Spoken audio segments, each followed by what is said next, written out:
আমরা সকলে আজকে শোকে ভেঙে পড়েছি।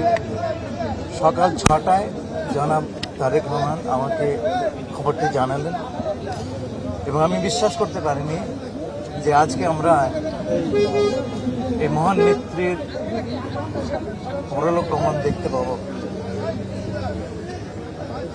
সরকার যে সমস্ত ব্যবস্থা নিয়েছে সেটা আসিফ নজরুল বললেন, এই ক্ষতি তো আর পূরণ হবে না, তবে আমাদের সকলের সম্মিলিত শক্তিতে আমরা চেষ্টা করব যে বেগম জিয়া যে স্বপ্ন দেখেছিলেন স্বাধীন, সার্বভৌম, গণতান্ত্রিক এবং মানুষের অধিকারের বাংলাদেশ, সেটা যেন আমরা কায়েম করতে পারি। আমরা তার দ্বার প্রান্তে আছি। খুব ইচ্ছে ছিল উনি আমাদের নির্বাচনটা দেখে যান, হয়তো উনি জান্নাতুল ফেরদৌস থেকে তা দেখবেন।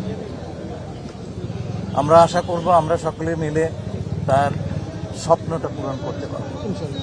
বাংলাদেশের গণতন্ত্রের জন্য সংগ্রামের কথা যদি দেখেন আমাদের হিস্ট্রি 72 থেকে আজ পর্যন্ত, তাহলে সবচেয়ে সিগনিফিক্যান্ট ক্যারেক্টার হবেন বেগম খালেদা জিয়া। এটা কিন্তু is not an easy achievement, এটা উনি দীর্ঘদিনে অর্জন করেছেন। এবং সবচেয়ে ইম্পর্টেন্ট কথা যেটা আমি আমার শোক বইতেও লিখেছি, শোক বার্তায়, যে she was a rare mix of grace and grit. এটা খুব রেয়ার কোয়ালিটি বাংলাদেশের রাজনীতিতে। এবং উনি কেন সবার থেকে আলাদা, এটা 5ই আগস্ট হাসিনা পালিয়ে যাওয়ার পরে অন্য বক্তৃতারা যদি দেখেন তাহলে বুঝতে পারবেন উনি সবার থেকে কেন আলাদা।